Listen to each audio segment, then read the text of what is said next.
Assalamualaikum warahmatullahi wabarakatuh. Selamat pagi anak-anak, bagaimana kabarnya hari ini? Semoga tetap sehat ya. Jangan lupa kesehatannya dijaga, makan makanan yang bergizi, sering-sering cuci tangan pakai sabun, dan kalau keluar rumah jangan lupa pakai masker. Nah, pada pembelajaran hari ini bertemu lagi dengan saya, yaitu pembelajaran kimia. Sebelum memulai pelajaran, marilah kita berdoa menurut agama dan keyakinan masing-masing. Berdoa dipersilahkan.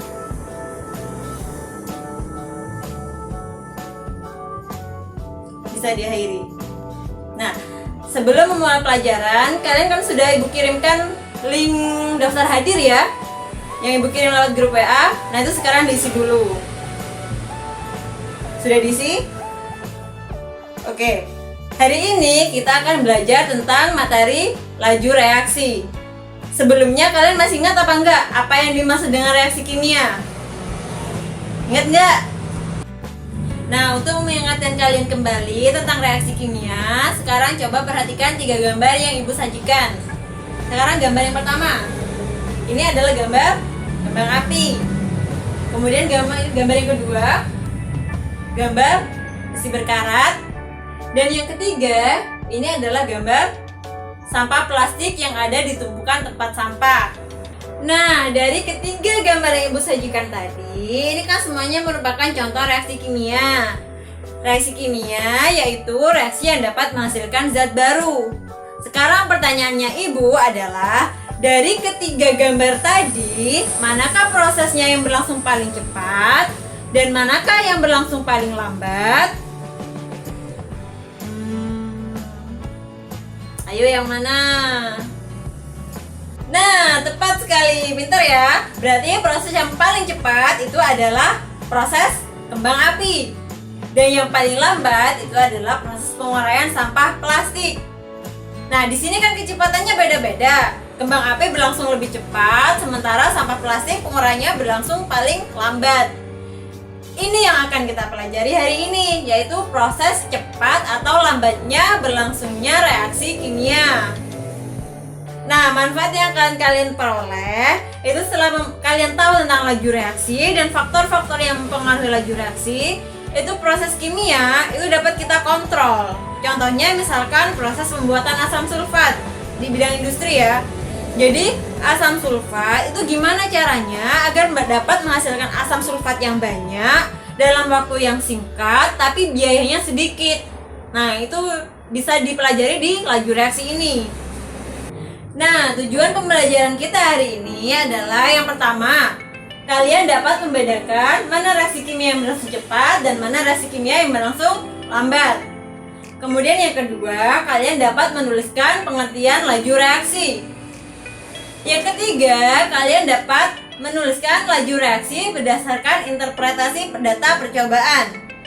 Dan yang keempat, kalian dapat menghubungkan antara koefisien reaksi dengan laju reaksi. Baiklah, kalian kan sudah dibentuk kelompok ya, sudah punya kelompok kan? Nah, sekarang di Google Classroom itu sudah ibu import tentang LKPD laju reaksi, terus media laju reaksi dalam bentuk PowerPoint sama modul laju reaksi. Silakan nanti kalian kalian download, kemudian di situ nanti kalian diskusi sama kelompoknya. Di situ ada kegiatan diskusi, kalian bahas, kemudian jika ada pertanyaan yang kurang jelas, kalian tulis di buku tulis atau di modul kalian. Nanti bisa kita bahas bareng-bareng, ditanyakan waktu kegiatan diskusi. Nah, sekarang ibu kasih waktu 40 menit ke depan untuk kalian berdiskusi dengan teman kelompoknya. Ingat ya, diskusinya itu diskusi tentang pertanyaan yang ada di modul. Kemudian kalau ada konsep yang sulit atau kalian merasa kebingungan, itu dicatat, kemudian ditanyakan nanti waktu diskusi. Oke, silakan diskusi bersama kelompoknya. Kita ketemu 40 menit kemudian.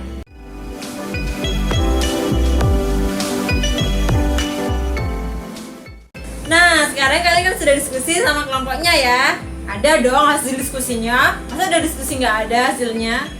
Sekarang ibu minta perwakilan satu kelompok untuk mempresentasikan hasil diskusinya. Kelompoknya siapa ya? Bentar. Kelompoknya Cindy ya, ayo Sin, kelompokmu Sin.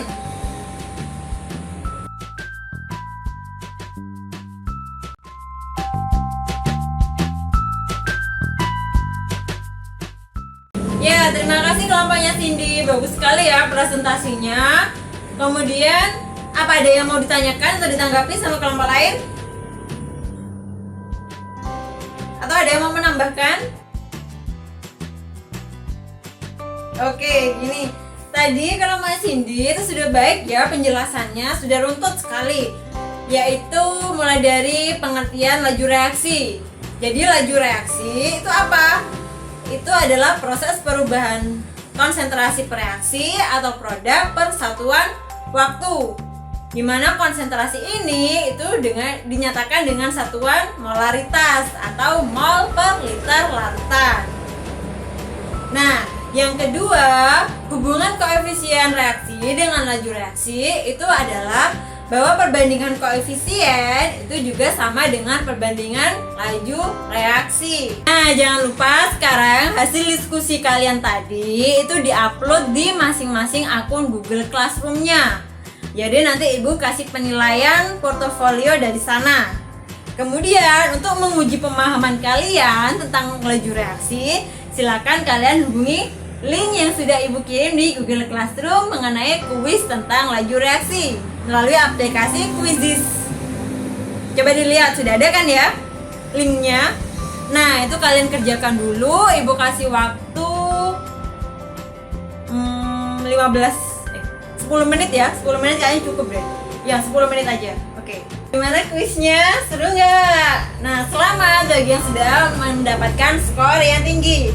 Untuk yang masih skornya kecil, jangan kecil hati. Nanti belajar lagi ya, bisa dibaca lagi modulnya, atau tanya ke temannya, atau tanya Bu Iza. Oke? Nah, apakah masih ada yang ingin ditanyakan? Nah, kalau kesulitan, masih mungkin malu ya tanyanya langsung atau gimana. Jadi kalian kalau misalkan masih kesulitan dalam membaca modul atau mempelajari materi ini, kalian bisa sharing sama temennya atau modulnya dibaca lagi, kemudian kalau kesulitan tanya temennya atau tanya Bu Iza, nggak apa-apa, atau lewat WA pun nggak apa-apa ya. Baiklah, sepertinya kita sudah belajar laju reaksi ya tadi. Kalian sudah mengerjakan kuisnya juga, dan tugasnya sudah diupload di Google Classroom. Hari ini pembelajarannya cukup sampai di sini dulu ya. Untuk pertemuan minggu depan, kita akan membahas tentang teori tumbukan. Sebelum kita tutup pelajaran hari ini, marilah kita baca hamdalah bersama-sama. Alhamdulillahirrabbilalamin. Terima kasih atas perhatiannya. Jangan lupa tetap jaga kesehatan, patuhi protokol kesehatan. Jika tidak perlu keluar rumah, jangan keluar rumah. Saya akhiri. Wassalamualaikum warahmatullahi wabarakatuh. Sampai jumpa pertemuan selanjutnya anak-anak, dan jaga kesehatan ya.